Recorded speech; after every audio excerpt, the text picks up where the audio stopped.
ফার্স্টবার একটু কমপ্লিকেশনস বেশি ছিল, সেকেন্ডবারে অতটাও ছিল না। কিন্তু আই মাস্ট সে আমি ভালো আছি।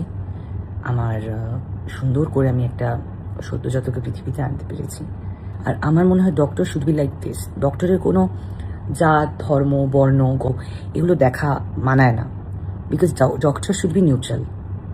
দ্বিতীয়বার অন্তঃসত্ত্বা হওয়ার পর 9.5 মাসের প্রেগন্যান্সি জার্নিতে একজন পেশেন্টের প্রতি একজন ডক্টরের ঠিক কিরকম ব্যবহার হওয়া উচিত, এবার সেই নিয়েই মুখ খুলেছেন অভিনেত্রী শ্রীময়ী চট্টরাজ। কি বললেন চলুন শুনে নেওয়া যাক। হ্যালো, আজকে আমার নার্সিংহোমের লাস্ট ডে। কালকে আমাকে ডিসচার্জ করে দেবে। এখন আমি ডিনার করছি, আর ডিনার করতে করতে কতগুলো কথা শেয়ার করছি। সেটা হলো, এটা তো আমার সেকেন্ডবারে প্রেগনেন্সি। সো ফার্স্টবার একটু কমপ্লিকেশনস বেশি ছিল, সেকেন্ডবারে অতটাও ছিল না। কিন্তু মনে মনে প্রচণ্ড ভয় ছিল, বিকজ একটা নতুন প্রাণকে আনছে পৃথিবীতে, সেম হরমোনাল ইমব্যালেন্স দিয়ে যাওয়া, শারীরিক কষ্ট তো আছেই, প্লাস একটা মানসিক একটা টালমাটাল, মুড সুইং করে। কিন্তু আই মাস্ট সে আমি ভালো আছি। আমার সুন্দর করে আমি একটা সদ্যজাতকে পৃথিবীতে আনতে পেরেছি। All credit goes to my doctor gynaecologist Pranab Dasgupta. ফার্স্টবারও ওনার হাতে আমার মেয়ে হয়েছিল। আমি সবসময় চেয়েছি ঈশ্বরের কাছে, ছেলে মেয়ে আমার কাছে কোনো ফ্যাসিনেশন নেই, যেই আসুক সুস্থ, স্বাভাবিক, নীরব, নিখুঁত হয়ে আসুক, এটা আমার প্রায়োরিটি ছিল। এবং ডক্টর দাশগুপ্তকে কেন আমি অনেক বেশি, আমার কাছে অনেক অনেক বড় জায়গা জুড়ে আছে। উনি প্রচুর ভিভিআইপি পেশেন্ট ডিল করেন। সেটা শুধুমাত্র একমাত্র রিজন নয় যে সেটার জন্য ওনার কাছে আমি গেছি, আমি তো ওনার কাছে নগণ্য। কিন্তু একটা গাইনোকোলজিস্ট হচ্ছে, যেরকম আমি যখন একটা নতুন প্রাণ সৃষ্টি করছি পেটের ভেতর, তার অঙ্গ প্রত্যঙ্গ, তার সব কিছু তৈরি হচ্ছে আমার পেটের ভেতর, মাতৃগর্ভে। সেরকম একটা গাইনোকোলজিস্টের ভূমিকা একজন মায়ের কাছে বিরাট ভূমিকা আমি মনে করি, কারণ নিয়ার অ্যাবাউট 10 মান্থসের জার্নি হয় ওনার সাথে।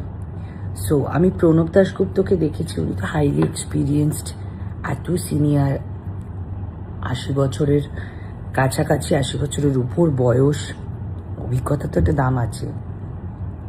উনি এত সুন্দর পেশেন্টের সাইকোলজি বোঝে, একজন মায়ের সাইকোলজি বোঝে, যে কখন যে কিভাবে আমার এবারের প্রেগনেন্সিটা, আগের বারেরটাও তাই, এবারের প্রেগনেন্সিটা যে আমার মানে কি বলবো, 9.5-10 মাস কেটে গেল, সেটা আমি নিজেও বুঝতে পারিনি।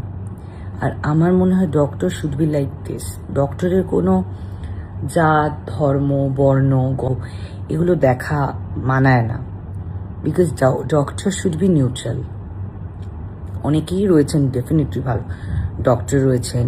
আমি শুধু এটাই বলছি যে ডক্টরের কোনো আলাদা করে পারসেপশন থাকা উচিত নয় যে পেশেন্টকে নিয়ে। Doctor neutral.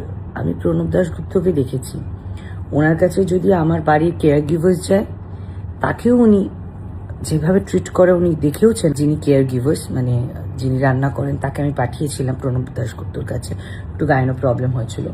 সো তার সাথেও যেরকম ট্রিট করে, আবার যদি একটা বড় বিজনেসম্যান যায়, তার সাথেও যেরকম ট্রিট করে, সবার কাছে ওনার কাছে এটা আমার শেখা।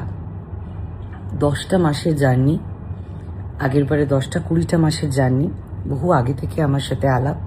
তো আমার মনে হয় ডক্টর শুধু ভেরি নিউট্রাল আমার কাছে।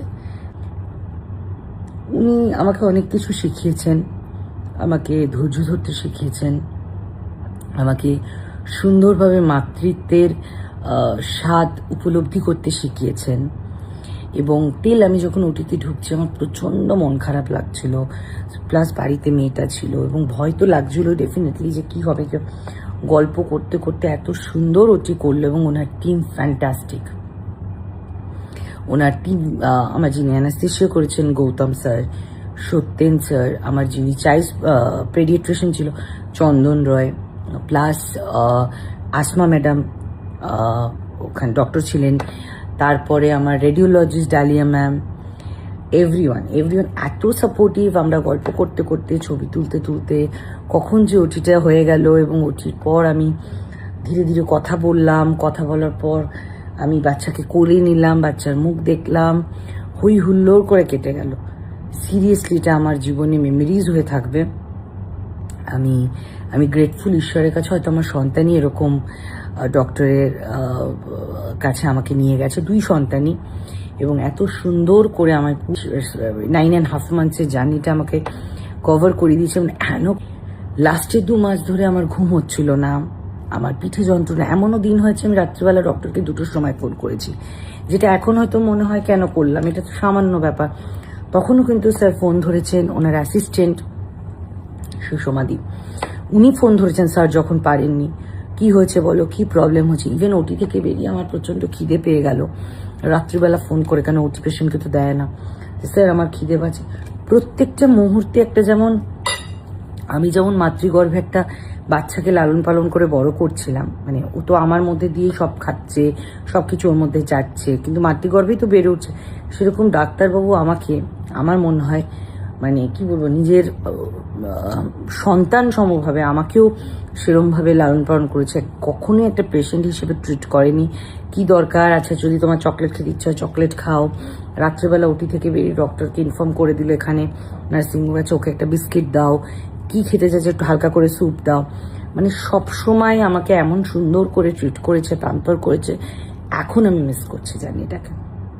এরকম ডক্টর যেন সবার পাশে থাকে, সমস্ত প্রেগনেন্ট মহিলার পাশে থাকে, তাহলে মনে বাড়ির সাপোর্ট, হাজবেন্ডের সাপোর্ট যতটা দরকার। তো প্রথমবারের প্রেগনেন্সিতে কাঞ্চন থাকতে পারেনি, বিকজ ওর বম্বে শুটিং চলছিল। এবারে কাঞ্চন যে হাজবেন্ড হিসেবে আমার কাছে সাপোর্ট করেছে। ও যদি সাপোর্টিভ না হতো তাহলে আমি দ্বিতীয় সন্তান, এত ছোট সন্তানকে রেখে নিতে পারতাম না। ফ্যামিলির সবাই থাকতে পারে, কিন্তু বর এক্সট্রা অর্ডিনারি সাপোর্ট সিস্টেম হয়। সো ওটা নিয়ে আমি পরে একদিন কথা বলবো, কিন্তু তারপরে যদি কেউ আসে বা তার আগেও যদি কেউ আসে, সেটা ডক্টরই আপনাকে কাউন্সিলিং করে আপনাকে হিল করতে পারে, মেন্টালি হিল করতে পারে। সো আমি ব্লেসড, আমি গ্রেটফুল। এরকম ডক্টরবাবু যেন আমি চাই আমার মেয়ের ভবিষ্যতে, যখন আবার মা হবেন, তখনও যেন এরকম ডক্টর পাই, কারণ আমাদের কাছে এরকম ডক্টর অ্যাসেট। উনি সুস্থ থাকুক, আমার ছোট্ট কৃতজ্ঞতা আমি ভিডিওর মাধ্যমে জানালাম। উনি ফেসবুক করে না, উনি সোশ্যাল মিডিয়া করে না, কিচ্ছু করে না, কিন্তু উনি যেটা করেন সেটা অন্তরে থেকে যায়। Thank you.